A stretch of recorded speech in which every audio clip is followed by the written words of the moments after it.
આપવા માટે અને આજે નારી શક્તિએ બીડું ઝડપ્યું કે શ્રીમદ દેવી ભાગવત જ્ઞાન યજ્ઞ મહોત્સવે અને પૂજ્ય માતૃશ્રીના આશીર્વાદ. ખરી રીતે આપણે બધા જાણીએ છીએ લખીમાનો એક પવિત્ર સંકલ્પ.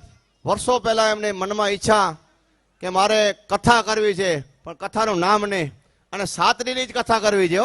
ને કે આપણે કહે રામકથા નવડીરી, ઘણા અમને પૂછે કે કેમ હાથડીરી હે? હા નવડીરી હે, પણ ભાઈ સંકલ્પ સાતડીરો હોય. જરા સંકલ્પ જે હોય ને એ પ્રમાણે કામ કરવું પડે. તો લખી મારો એવો પવિત્ર સંકલ્પ કે મારે દેવી ભાગવત કથા કે ગમે તે કથા સાતડીરી કરાવે. તો માતાજી જ્યાં હુકમ હોય, સમય હોય, તો સારા સમયે આવો એવો રૂડો અવસર આપણને મળ્યો. તેમના સન્માન, એમના પરિવાર, એમના માવતર પક્ષ દ્વારા સન્માન થતો હોય. એકવાર જોરદાર તાળીઓથી આપ વધાવશો.